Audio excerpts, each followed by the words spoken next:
الحمد للہ رب العالمین والصلاة والسلام علی خاتم النبیین اما بعد فاعوذ باللہ من الشیطان الرجیم بسم اللہ الرحمن الرحیم۔ امیر اہل سنت کے 150 ارشادات۔ دعائے خلیفہ امیر اہل سنت۔ یا رب المصطفیٰ، جو کوئی 16 صفحات کا رسالہ امیر اہل سنت کے 150 ارشادات پڑھ یا سن لے، اسے امیر اہل سنت کے صدقے نیکی کی راہ پر چلا اور دین و دنیا کی خوب برکتیں عطا فرما۔ آمین بجاہ خاتم النبیین صلی اللہ علیہ وآلہ وسلم۔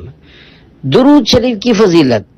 شہنشاہ خوش خصال، پیکر حسن و جمال صلی اللہ علیہ وآلہ وسلم کا فرمان با کمال ہے، اذا نسیتم شیئا فصلوا علی تذکروہ انشاء اللہ، یعنی جب تم کوئی چیز بھول جاؤ تو مجھ پر درود پاک پڑھ لیا کرو، انشاء اللہ وہ چیز تمہیں یاد آ جائے گی۔ صلو علی الحبیب صلی اللہ علی محمد۔ بزرگوں کے ارشادات کی اہمیت۔ حضرت لقمان رضی اللہ عنہ نے اپنے بیٹے کو نصیحت کرتے ہوئے فرمایا، علماء کے ساتھ لازمی طور پر بیٹھا کرو اور حکمت والوں کا کلام سنا کرو، کیونکہ اللہ پاک حکمت کے نور سے مردہ دل کو اسی طرح زندہ کرتا ہے جس طرح مردہ زمین کو بارش کے قطروں سے۔ یاد رہے، علم و حکمت بھری باتوں سے جہاں فکر و نظر کے دریچے روشن ہوتے ہیں، وہیں علم دین سیکھنے کا ثواب بھی ہاتھ آتا ہے۔ الحمدللہ، شیخ طریقت امیر اہل سنت بانی دعوت اسلامی حضرت علامہ مولانا ابو بلال محمد الیاس عطار قادری رضوی ضیائی دامت برکاتہم العالیہ بھی اسلاف یعنی گزشتہ بزرگوں کے طریقے پر عمل کرتے ہوئے عام فہم انداز میں قرآن و حدیث کی روشنی میں نہ صرف شرعی سوالات کے جوابات ارشاد فرماتے ہیں، بلکہ بعض اوقات قیمتی طبی معلومات سے بھی روشناس فرماتے، متعدد گتھیوں کو سلجھاتے یعنی مشکلات کو حل فرماتے، مختلف علمی مدنی پھولوں کے ذریعے اسے اور منفرد بناتے اور دیکھنے سننے والوں کے دلوں میں خوف خدا و عشق مصطفیٰ کی شمع بھی فروزہ یعنی روشن فرماتے ہیں۔ آپ دامت برکاتہم العالیہ کی مجلس واعظ و نصیحت کا خزینہ اور گمراہوں کے لیے ہدایت کا زینہ ہے۔ آئیے مختلف موضوعات پر آپ کے ارشادات عالیہ ملاحظہ کیجیے۔ امیر اہل سنت کے 150 ارشادات۔ نمبر 1، اسلام امن اور راحت کا پیغام دیتا ہے۔ نمبر 2، کوئی کام کرنا ہو تو اسے سنجیدہ یعنی سیریس لینا ہوگا۔ انسان سنجیدگی سے کوئی کام کرے تو منزل پا لیتا ہے۔ نمبر 3، حسب ضرورت روزی پر قناعت کرنا سیکھیں۔ نمبر 4، فضول باتوں سے اس لیے بھی بچیں کہ فضول بات کرتے کرتے کہیں گناہوں بھری گفتگو میں نہ پڑ جائیں۔ نمبر 5، جس مرید میں دینی خوبیاں جتنا زیادہ ہوں گی، پیر اپنے اس مرید سے اتنی زیادہ محبت کرے گا۔ نمبر 6، والدین اپنی اولاد پر یہ ظاہر نہ کریں کہ ہم اپنے فلاں بیٹے یا بیٹی سے زیادہ محبت کرتے ہیں، ورنہ دیگر احساس کمتری کا شکار ہوں گے اور یہ ان کے لیے باعث ہلاکت یعنی باعث نقصان ہوگا۔ نمبر 7، سوشل میڈیا پر اپنے بنے ہوئے اکاؤنٹس پر اپنی فوٹو لگانا مجھے اچھا نہیں لگتا۔ اپنی تصاویر ختم کر کے حب جاہ کا خاتمہ کرنے کی کوشش کریں۔ نمبر 8، جتنا زیادہ نیکی کرنے میں شیطان وسوسے ڈالے، اتنی ہی زیادہ ہمت سے نیکی کرنی چاہیے۔ نمبر 9، بچوں کو جانوروں کے ساتھ حسن سلوک کا ذہن دینا چاہیے۔ نمبر 10، اپنے نیک اعمال پر مطمئن نہیں ہونا چاہیے بلکہ اللہ پاک کی خفیہ تدبیر سے ڈرتے رہنا چاہیے۔ نمبر 11، پیر کی توجہ حاصل کرنے کے لیے پیر کی اطاعت کی جائے۔ نمبر 12، کتب تصنیف کرنا آسان کام نہیں، جو اس کا اہل ہو اسی کو یہ کام کرنا چاہیے۔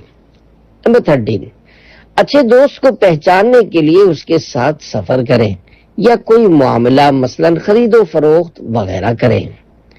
نمبر 14، جب تک ہم نے الفاظ نہ بولے ہمارے ہیں، جب نکل گئے تو دوسروں کے ہو گئے، وہ جو چاہیں کریں۔ نمبر 15، صحابہ کرام اپنے بچوں کو بہادری کی تربیت دیا کرتے تھے، ہمارے بچے شیر کی طرح بہادر ہونے چاہیے۔ نمبر 16، سب مل کر ملک کی تعمیر اور مسجد بھرو تحریک میں ہمارا ساتھ دیں، ہمارا بچہ نمازی بن گیا تو ملک بھی خوشحال ہو جائے گا۔ نمبر 17، سنت میں عظمت ہے۔ نمبر 18، معاشرے کی غلط رسومات میں شامل ہو جانا مردانگی نہیں بلکہ مرد وہ ہے جو معاشرے کو اپنے پیچھے چلائے۔ 19، کفایت شعاری اپنانا سیکھ لے اور اگر ایک دن کا کھانا بچ جائے تو پھینکنے کے بجائے دوسرے دن کھا لیں۔ 20، بزرگوں سے نسبت رکھنے والی ہر شے تبرک ہے۔ 21، والدین سے خدمت لینے کے بجائے ان کی خدمت کریں۔ 22، معافی مانگنے سے ویلیو ڈاؤن نہیں ہوتی، اپ ہوتی ہے۔ 23، فضول سے بچو تاکہ گناہ میں نہ پڑ جاؤ۔ 24، کسی کو منوانا ہمارا کام نہیں، سمجھانا کام ہے۔ 25، اپنی نیکیوں پر اعتماد نہ کریں بلکہ اللہ کی رحمت پر نظر رکھیں۔ 26، مل کر کھانا کھاتے ہوئے ایسا انداز اختیار نہ کریں کہ دوسروں کو گھن آئے، مہذب سے مہذب ترین انداز ہونا چاہیے۔ 27، رنگ باتوں سے کم اور صحبت سے زیادہ چڑھتا ہے۔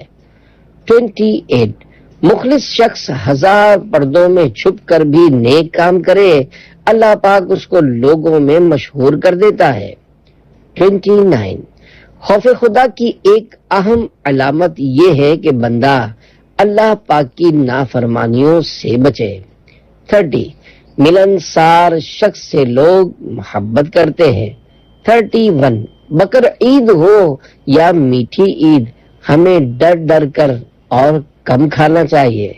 32، میرا تجربہ ہے کہ فی زمانہ مسلمانوں کی غالب اکثریت کو درست نماز پڑھنا نہیں آتی، نہ مخارج درست ہیں اور نہ ارکان درست ادا کرتے ہیں۔ 33، ہمارے ہر کام کا محور یعنی مقصد رضائے الہی ہونا چاہیے۔ 34، ہماری زندگی کا مقصد اللہ و رسول کو منانا ہے مگر ہم لوگوں کو منانے میں خوار یعنی ذلیل ہو رہے ہیں۔ 35، مالکان اپنی گاڑیوں میں لکھ کر لگا دیں اس گاڑی میں گانے باجے اور فلمیں وغیرہ نہیں دکھائی جاتی، مسافر یعنی پیسنجرز اصرار نہ کریں۔ 36، رزق حلال کے حصول کے لیے وہ کاروبار کیجیے جس میں دین کی خدمت بھی کر سکیں۔ 37، برائیوں سے بچنے کا شعور برائیوں سے بچنے کا ذریعہ ہے۔ 38، امام معاشرے کے معززین ہیں، ان کا احترام کیجیے، ان کی خدمت کریں مگر مصافحہ کے دوران رقم نہ دیا کریں بلکہ لفافے میں ڈال کر تنہائی میں دیں۔ 39، خادم مسجد معاشرے کا مظلوم ترین فرد ہے، اس کے ساتھ بھی مالی تعاون کریں۔ 40، دکانوں وغیرہ کے نام متبرک نہ رکھے جائیں کیونکہ ان کی توہین ہو سکتی ہے، مثلا غوثیہ ٹیلرز وغیرہ، بلکہ دنیاوی نام نہ رکھے جائیں۔ 41، افسوس آج کل غفلت کا دور دورہ ہے، خوف کی چیزیں مثلا بادل کا گرجنا اور بجلی کا کڑکنا وغیرہ میں لوگ توبہ و استغفار کے بجائے اچھل کود کرتے اور لطف اٹھاتے ہیں۔ 42 گناہ سے بچنے کے لیے گناہ کے اسباب کو ختم کرنا ہوگا۔ 43 اللہ پاک کی نافرمانی کرنا مسلمان کا نہیں شیطان کا کام ہے۔ 44 مسلسل نیکی کی دعوت دیتے رہیں، شرم و جھجک ختم ہو جاتی ہے۔ 45 جس بات سے گناہوں کا دروازہ کھلے اس سے اجتناب کریں۔ 46 قبرستان جاتے رہیے کہ اس سے عبرت حاصل ہوتی ہے۔ 47 جس معالج کے علاج سے فائدہ نہ ہو تو اسے برا بھلا نہ کہیں، شفا دینے والا تو اللہ کریم ہے۔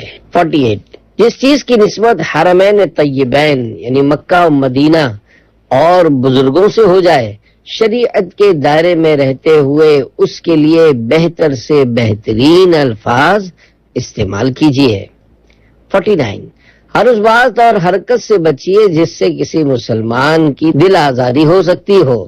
50 ہر فرد کا عالم بننے کی کوشش کرنی چاہیے، عالم ہونا بہت بڑی سعادت ہے۔ 51 استاذ اور کتابوں کا زیادہ سے زیادہ احترام کیا جائے، انشاءاللہ علم کی روح حاصل ہوگی۔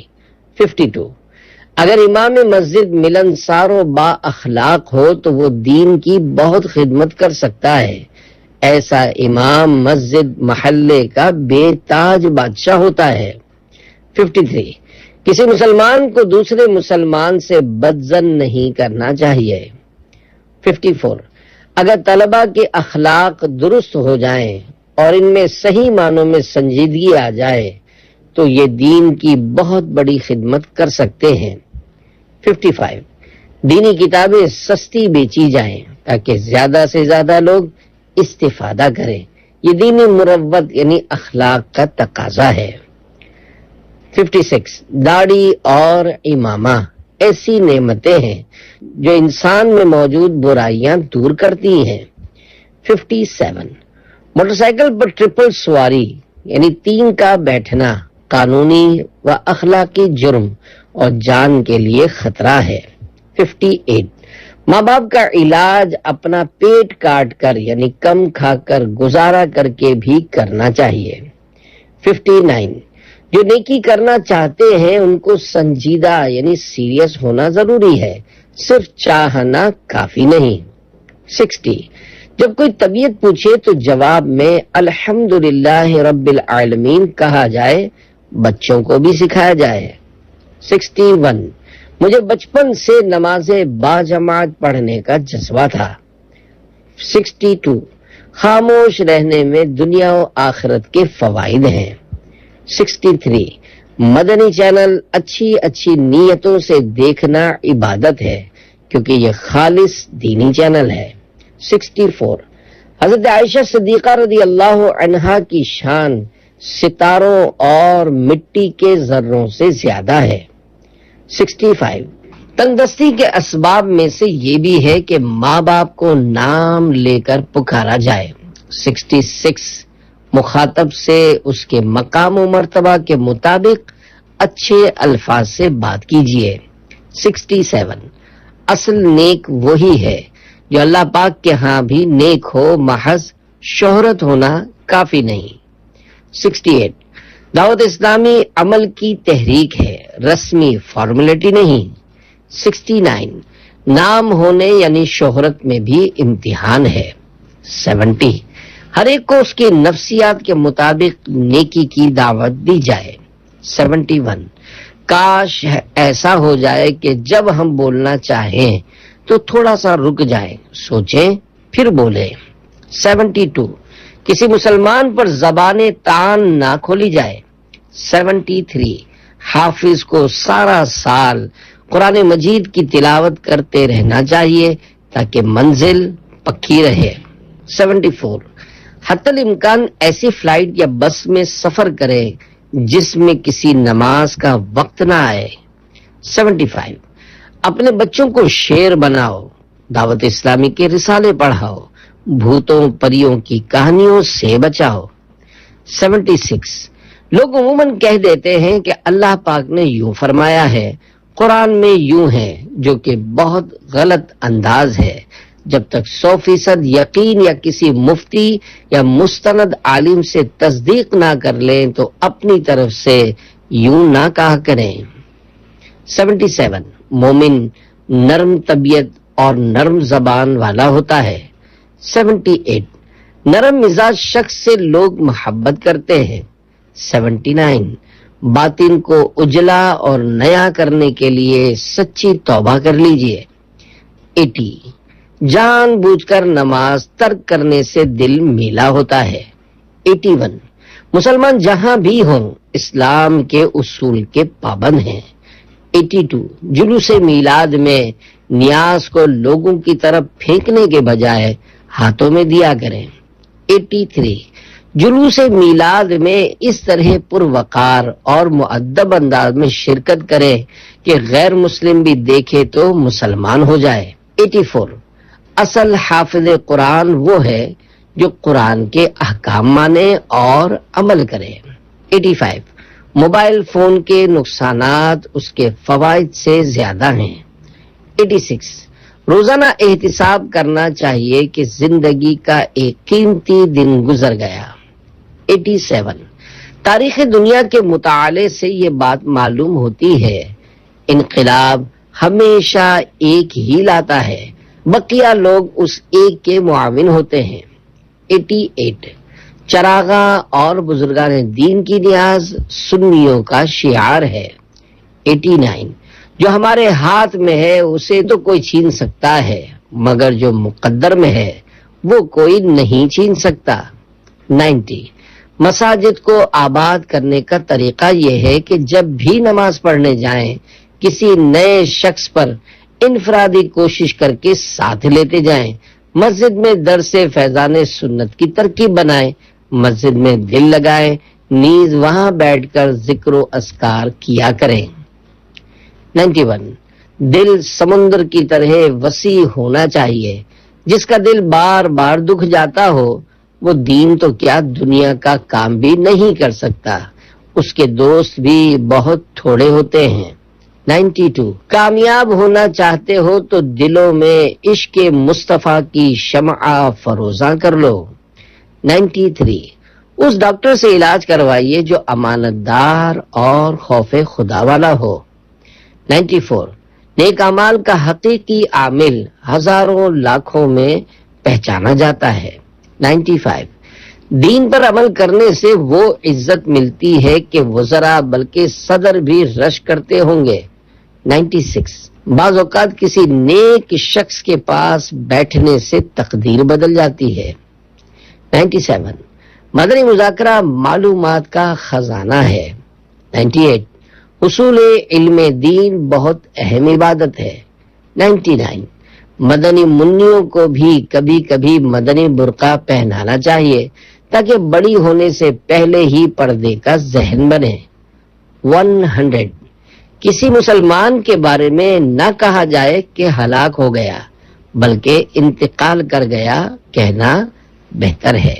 101 اگر امام و مؤذن ملنسار اور میٹھے میٹھے ہوں تو لوگ ان کے ارد گرد ہوں گے۔ 102 امام و مؤذن کو اپنی غربت پر فاقہ کر لینا چاہیے، مگر کسی مالدار کے سامنے ہاتھ نہیں پھیلانا چاہیے۔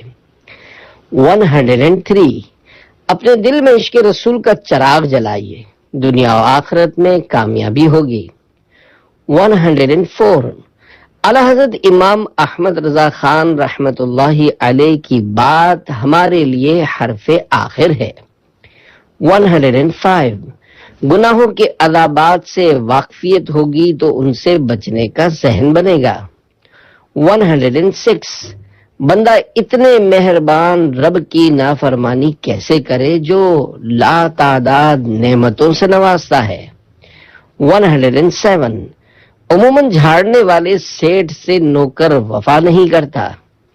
108 میٹھے بول میں ایسا سحر یعنی جادو ہے کہ سرکش یعنی نافرمان مطیع یعنی فرما بردار ہو جائے۔ 109 تیکھے بول میں ایسا زہر ہے کہ اولاد نافرمان ہو جائے. 110 بلا اجازت شرعی دل آزار انداز سے گھور کر دیکھنا بھی گناہ ہے. 111 جذبہ سچا ہو تو کامیابی قدم چوم لیتی ہے. 112 جب کسی کام کی پوچھ گچھ نہ ہو تو وہ پہلے ٹھنڈا یعنی سست اور پھر ختم ہو جاتا ہے. 113 اگر آپ نے کسی کی اصلاح کی کوشش کی اور وہ سنتوں کا عامل بن گیا تو گویا آپ نے اس کی آنے والی نسلوں کی اصلاح کر دی. 114 مدنی چینل کی نعمت سے بھرپور فائدہ اٹھائیں اور اس کو دیکھنے کی دعوت دیتے رہیں. 115 عرس منانے کی روح یہ ہے کہ جن کا عرس منا رہے ہیں ان کی سیرت پر بھی عمل کریں. 116 جس طرح کھانے کی ہرس یعنی لالچ کی جاتی ہے اس سے زیادہ نماز و نیکیوں کی ہرس کیجیے. 117 شروع سے ہی بچوں کو زیادہ کھانے پینے اچھے اچھے لباس سے بے رغبت کیا جائے.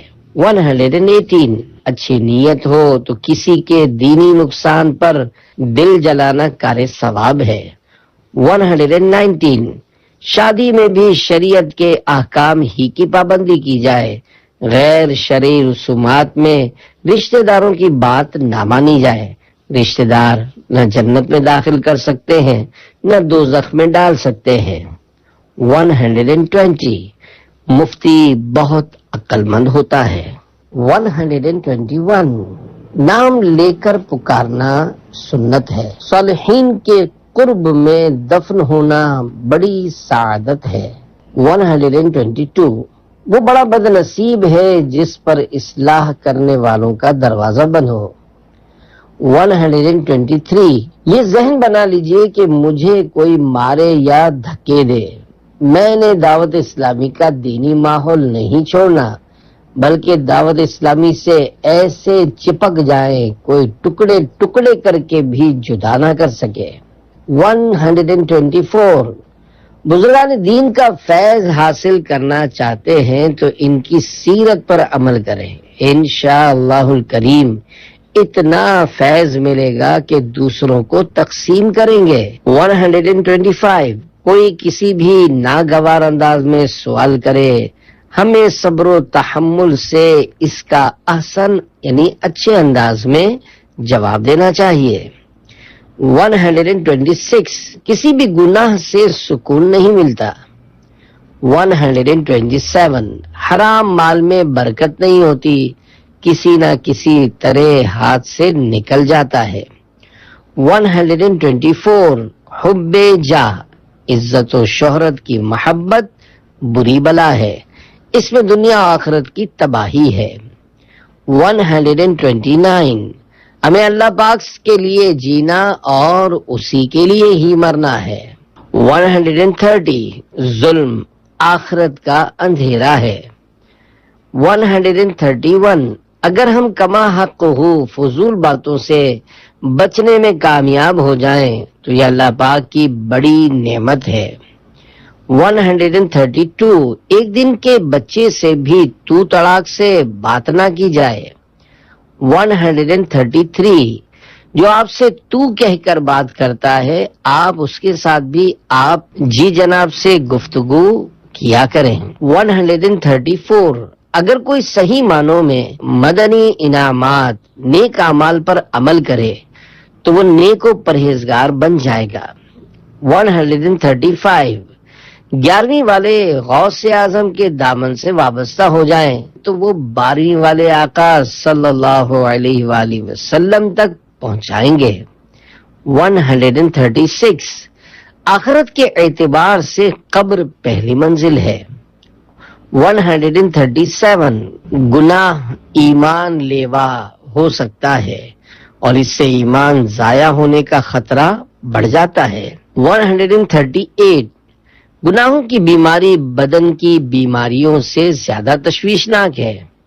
139 جس کا بیٹا بے عمل ہو اس کو اس کے بیٹے کی بے عملی کا تانا دینا دل آزاری ہے۔ 140 سب سے بڑی مصیبت کفر و شرک ہے۔ 141 ڈاکٹر اور دکاندار نماز کے وقت اپنی دکان وغیرہ پر ایک بورڈ آویزاں کر کے نماز با جماعت ادا کیا کریں۔ اس بورڈ پر نمایاں لکھا ہو وقفہ نماز اور اس کے نیچے یہ تحریر ہو مجھے دعوت اسلامی سے پیار ہے۔ 142 لذت عشق رسول لازوال دولت ہے۔ 143 تہجد پڑھنے والے کے چہرے پر نور ہوتا ہے۔ 144 مسجد کی سجاوٹ لائٹوں سے نہیں نمازیوں سے ہے۔ 145 اگر تمام لوگ کفایت شعاری سے بجلی استعمال کریں تو ملک بھر میں لوڈ شیڈنگ میں کمی آ سکتی ہے۔ 146 جو بارگاہ الہی میں جھکتا ہے بلندی پاتا ہے۔ 147 صبح کے خاص فضائل ہیں۔ طلوع صبح ہوتا، طلوع آفتاب اللہ رزق تقسیم فرماتا ہے۔ 148 موبائل فون کو رابطے کا آلہ بنائیے، اسے تفریح کے لیے استعمال نہ کیجیے۔ آج کل موبائل گناہوں کا آلہ بن چکا ہے۔ 149 جب بھی کوئی حدیث پاک بیان کرے تو اس میں اپنی طرف سے کوئی لفظ نہ ملائیں۔ 150 جذباتی آدمی اچھا کام بہت اچھا کرتا ہے اور منفی کام بہت برا کرتا ہے۔ امیر اہل سنت دامت برکاتہم العالیہ کے ملفوظات میں سے ایک مدنی گلدستہ۔ سوال با حیا بننے کا نسخہ ارشاد فرما دیجئے۔ جواب حیا ہر شخص میں ہوتی ہے، کسی میں کم ہوتی ہے اور کسی میں زیادہ ہوتی ہے، یہاں تک کہ کوئی غیر مسلم بھی ہو تو اس میں بھی کچھ نہ کچھ حیا ضرور ہوتی ہے، ورنہ کپڑے کیوں پہنتے؟ حیا ہے جبھی تو کپڑے پہنتے ہیں۔ البتہ مسلمان کی حیا کی اپنی ہی ایک شان ہے۔ امیر المومنین حضرت عثمان غنی رضی اللہ عنہ کی حیا کا تو کیا کہنا۔ آپ رضی اللہ عنہ 4 دیواری میں کپڑے تبدیل کرتے ہوئے بھی حیا کے مارے سمٹ جاتے تھے۔ ہمیں بھی اپنی حیا کا معیار چیک کرنا چاہیے۔ ابھی تو بالکل شریف بن کر حیا کے ساتھ بیٹھے ہوئے ہیں، لیکن موقع ب موقع ہماری حیا کا کیا حال ہوتا ہوگا۔ حدیث پاک میں ہے حیا جتنی بھی ہو اچھی ہے۔ افسوس یہ ہے کہ ہماری ایک تعداد وہاں حیا نہیں کرتی جہاں حیا کرنی چاہیے، اور وہاں حیا کرتی ہے جہاں حیا نہیں کرنی چاہیے۔ جہاں گناہ ہوتے ہیں وہاں حیا کرنی ہوتی ہے۔ اسی طرح بے پردگی اور بدنگاہی میں حیا کرنی ہوتی ہے کہ میرا رب مجھے دیکھ رہا ہے، میرا کیا بنے گا۔